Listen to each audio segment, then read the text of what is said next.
श्रावण में अगर मान लो एक दिन आपका निकल भी गया, 2 दिन आपके छूट भी गए, कोई दिक्कत की बात नहीं है। जो पेड़ तुम्हारे यहाँ लगा हो, जो पौधा तुम्हारे यहाँ लगा हो, जो वृक्ष तुम्हारे यहाँ लगा हो, जो क्यारा तुम्हारे यहाँ हो, कुंडी तुम्हारे यहाँ हो, उसी की मिट्टी को, उसी के पेड़ के नीचे, उसी पौधे के नीचे उस मिट्टी को थोड़ा सा हाथ से उसको उठाकर एक लिंग की आकृति बना लें। उसमें जलाधारी बनाने की जरूरत नहीं, केवल लिंग की आकृति बनाकर उसी की पूजन वहीं कर कर पानी चढ़ाकर 15 से 20 मिनट बाद अपना काम करने के बाद उसी को उसी मिट्टी में विसर्जन कर दें अपनी कामना कर कर। देव अधिदेव महादेव 2 महीने के बाद क्या देगा ये वही जान सकता है। और ध्यान रखें मेरी बेटियां, ध्यान रखें मेरे बेटाएं, मेरी माताएं इस बात का ध्यान रखें, बेटियां ध्यान रखें, मेरी माताएं ध्यान रखें, मेरे भाई ध्यान रखें।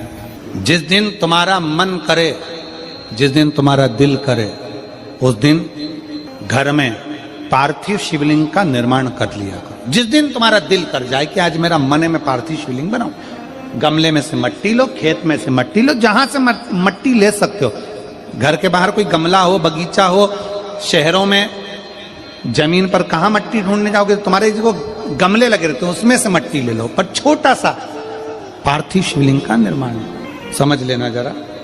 तुमने पार्थिव शिवलिंग बनाया, जलाधारी बनाई, पूजन कर लो जिस दिन तुम्हारा मन करे। कोई तिथि, कोई बार, कोई दिन, कोई समय, कोई घड़ी, कोई पल कुछ मत देखो। तुमने पार्थिव शिवलिंग का निर्माण किया। 3 आखा चावल, 3 अक्षत। आखा चावल जानते हो, साबुदाना, आखा चावल। 3 चावल के दाने, एक गणेश जी की जगह, एक अशोक सुंदरी की जगह, एक षडानंद कार्तिकेय जी की जगह। 3 चावल, 3 दुर्वा, एक गणेश जी की जगह, एक अशोक सुंदरी की जगह, एक षडानंद कार्तिकेय जी की। 3 बेलपत्र, जहां पर माता पार्वती जी का आपने ये जलाधारी बनाई है, उसी जलाधारी पर हो गए। आपने अगर 2 या 3 बार कभी भी तुम्हारा मन करा कर लिया, आपको खुद लगेगा कि मेरे घर में संपदा कैसे बढ़ रही है और कार्य कैसे सिद्ध हो रहा है। यहां से पानी बहता है, इसके ठीक विपरीत में यहां 3 बेलपत्र, तीनों रख दीजिए।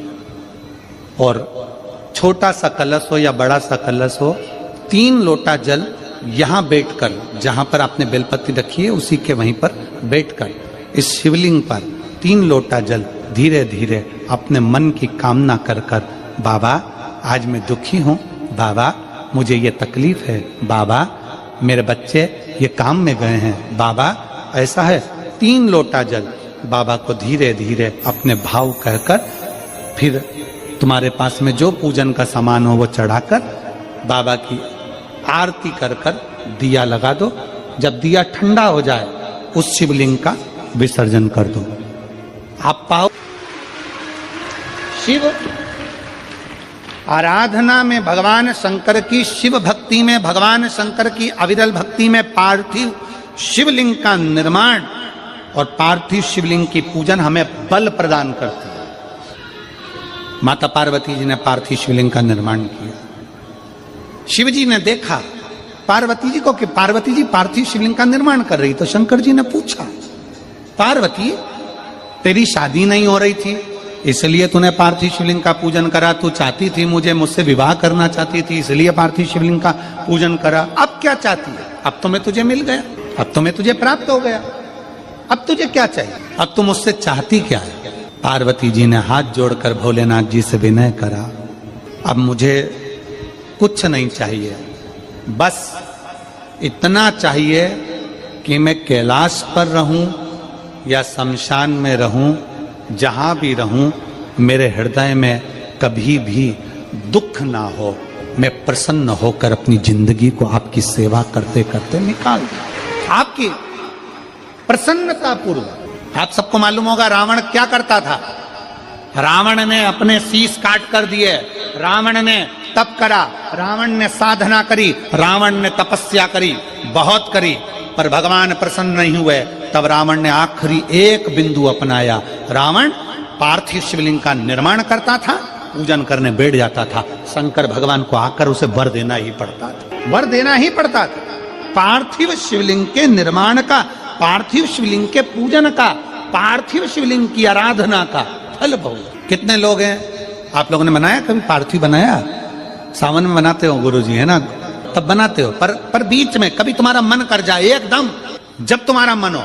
अब कई लोग कहते हैं गुरुजी पार्थिव लिंग का पूजन करना है तो पति पत्नी का दोनों का होना जरूरी है, शादीशुदा होना जरूरी है, या ऐसा जरूरी है या वैसा जरूरी है। शिव महापुराण की कथा कहती है बच्चे हो बच्ची हो, शादी हो गई नहीं हुई, विवाह हो गया, जैसे भी हो, आप जैसे हो वैसे पार्थिव लिंग का निर्माण करो। शिव महापुराण की कथा कहती है ये पहली पूजन मेरी माता पार्वती जी ने अखंड सौभाग्य के लिए करी थी, इसलिए आज भी पहली बार शादी करने के बाद पार्वती जी पहली बार इस पूजन को करी थी। आज भी शादी के बाद सुहागिनें घरों में होती हैं, जब बहू प्रवेश करती है उसके बाद आज भी करते हैं। ये सब पुराना है, उसको आज लोग नए में ले लें क्या भाई सुहागिन है गौरानी है, ये आजकल वो पुराना। शंकर के शिवलिंग की आराधना, शंकर के शिवलिंग की पूजन, भक्ति। तो शिव महापुराण की कथा कर रही है, भगवान शंकर का चरित्र कर रहा है। पार्वती जी ने शंकर के शिवलिंग का निर्माण किया। अब निर्माण करते करते जब पार्थिव लिंग का निर्माण किया जाता है, पार्थिव शिवलिंग को जब बनाया जाता है तो पार्थिव शिवलिंग का एक नियम है, आप उसका स्मरण जरूर करें। जैसे ये थाली है, मान लो ये थाली है, आपने मिट्टी का शिवलिंग बनाया, पार्थिव शिवलिंग बनाया। कई माताओं की आदत रहती है थाली की किनार से हाथ को पोंछकर उसको भी लेकर शिवलिंग में लगा दे। कई मेरी जीजियों की, कई मेरे जीजाओं की, कई मेरी माताओं की, कई मेरे बेटियों की, कई मेरे बेटाओं की आदत रहती है। समझ में तो आ रहा है ना कि थाली बुलवाऊं? अब कई मेरी जीजियों की आदत क्या होती है, पार्थिव शिवलिंग का निर्माण करेगी, मिट्टी इसमें भर लेगी, सब कुछ कर लेगी। आप मिट्टी इसमें मिलाओ, मिट्टी मिलाने के बाद में आप उसका पार्थिव लिंग का निर्माण भी कर लो, मना नहीं है। पर निर्माण करने के बाद में जब पार्थिव शिवलिंग का निर्माण कर लो, उस समय पर हाथ को इस तरह से पोंछ कर फिर शिवलिंग में उस माटी को लगाना, ये श्रेष्ठता नहीं है। पार्वती जी ने पार्थिव लिंग निर्माण के समय पर एक छोटा सा भाव प्रकट कर दिया, और जब छोटा सा भाव प्रकट किया तब शंकर भगवान ने कहा पार्वती, ए पार्वती, तुमने पार्थिव लिंग निर्माण के समय पर माटी को अपने हाथ से खरोच कर लगाया है, तो तुम्हें भी संतान की जो प्राप्ति होगी वो शरीर के उपटन से ही होगी। और सुनो पार्वती, तुमने वो माटी को बाद में अंकित किया गया है, इसलिए तुम्हारे पुत्र का शीश कटकर फिर वापिस अंकित किया जाएगा, पुनः फिर लगाया जाए। शिवाराधना में मिट्टी को बनाओ, पर मिट्टी चारों तरफ लगी, आप पोछो, मना नहीं है। आप हाथ भी पोछ लो, हम मना नहीं करेंगे, आपको हाथ पोछना है आप पोछो, पर उस मिट्टी को फिर वापस शिवलिंग के साथ में, जब शिवलिंग बन गया फिर उसी मिट्टी को वापस आप उसमें पोत रहे हो, ये श्रेष्ठता नहीं है, उसकी श्रेष्ठता नहीं है। ये अचार की बरनी नहीं है कि यहां से निकालो यहां से निकालो और लगा के रोटी में फिंगर बना के, फुंगा बना के खा लो। समझ में आया कि नहीं आया? आप निकालो, मना नहीं है। मिट्टी का पार्थिव शिवलिंग बनाया, थाली की मिट्टी साफ करी, साफ कर कर आपने किनोर पे झड़ाया, हमें मना नहीं है, पर ये मिट्टी वापिस शिवलिंग में नहीं लगाओ, ये मिट्टी फिर अलग से रख दीजिए। उस मिट्टी का भले फिर आप नंदी बना लो, उस मिट्टी का आप दूसरा कोई सखी बनाना है, नंदी बनाना है, कुछ बनाना हो, सांप बनाना हो, सब कुछ बनाओ, हमें मना नहीं, पर शिवलिंग की जो आकृति है उसमें फिर ये मिट्टी का प्रयोग नहीं हो। पार्थिव पार्थिव है। क्यों एक बार बोला, शिव महापुराण में आपने सुना होगा, हमने कहा कि गमले में भी पार्थिव शिवलिंग का निर्माण कर सकते हो। गमले में कैसे? गमला भरा पड़ा हुआ है, वहीं पर तुमने पार्थिव शिवलिंग को उठाया, निर्माण करा, अब वहां पर तुमने हाथ तो नहीं पोंछा, क्योंकि गमले में ही तुम पार्थिव लिंग का निर्माण कर, जाके हाथ धोया, बाबा की पूजन कर, शिव स्मरण कर ले। पार्थिव पूजन का एक आनंद। जैसे पार्थिव पूजन करने वाली मेरी जीजियां जो पार्थिव का पूजन करती हैं, मिट्टी का शिवलिंग बनाती हैं, घर में गमले के अंदर पार्थिव पूजन कर लेती हैं, मिट्टी का शिवलिंग बना लेती हैं, मिट्टी के शिवलिंग की पूजन कर लेती हैं। मिट्टी का शिवलिंग, याद रखना ये पार्थिव शिवलिंग कोई साधारण नहीं होता। 15 दिन हो गए, दुकान नहीं चल रही है, व्यापार नहीं चल रहा, कष्ट हो रहा है, घर में 1 रुपया नहीं आ रहा, प्रैक्टिकल करना। कहीं सियोर वाला महाराज झूठ बोलकर तो नहीं जा रहा, प्रैक्टिकल कर कर देखो, और बिना प्रैक्टिकल के रहना मत। ये दुनिया के लोगों ने सबने प्रैक्टिकल करा, जिनका गर्भ नहीं ठहरा तो उन्होंने सफेद आंकड़े की जड़ का प्रैक्टिकल करा, जिनको नौकरी चाहिए थी उन्होंने बेलपत्र पर शहद का प्रैक्टिकल करा, सबने प्रैक्टिकल करा, तुम भी प्रैक्टिकल कर कर देखो।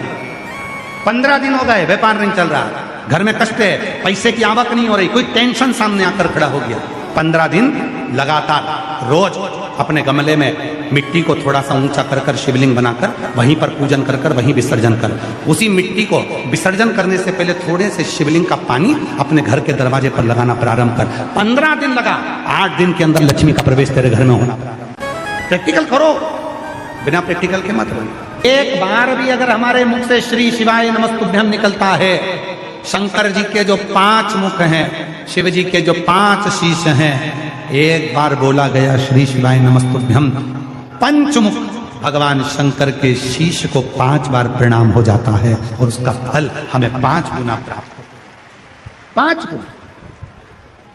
अब थोड़ा ध्यान दीजिए, शिव जी के मंदिर में एक बेलपत्री आप शंकर भगवान को चढ़ाते हो, कितनी बेलपत्र? एक चावल का दाना शिव जी को चढ़ाते हो, कितना चावल का दाना? एक बेलपत्र, एक चावल का दाना। यदि हम एक बेलपत्र भी शिव जी को समर्पित कर रहे हैं तो वो बेलपत्र भी 5 गुना हो जाती है शिव को समर्पित करते से। एक चावल का दाना यदि हम शिव जी को समर्पित करते हैं तो वो चावल का दाना भी 5 गुना हो जाता है शिव को समर्पित करते। अब याद रखना, जो लोग तुमको अच्छा अच्छा ज्ञान देने आते हैं ना, कहते हैं शंकर जी को 1 लोटा 100 लोटा जल चढ़ाओ, शंकर भगवान को 1000 लीटर दूध चढ़ाओ, शंकर भगवान को 108 लीटर जल चढ़ाओ, शंकर भगवान को इतना 56 भोग लगाओ, भगवान शंकर को ये लगाओ, भगवान शंकर को इतना ढेर सारा भोग लगाओ। ना ना ना, शिव पुराण कहती है एक चावल का दाना भी समर्पित करा है तो वो 5 गुना फल देगा। एक अंश मात्र भी ये लोग कहते शिव पुराण के पंडाल में बैठकर कथा सुनना, इसका क्या फल है? हम कहते हैं एक बार पहुंचो, बैठकर सुनो, तब मालूम पड़ेगा कि शिव पुराण का 5 गुना फल आपको वहां प्राप्त हो, 5 गुना फल आपको प्राप्त हो। ये कोई शिव पुराण साधारण। शिवाय नमस्तुभ्यं, श्री शिवाय नमः।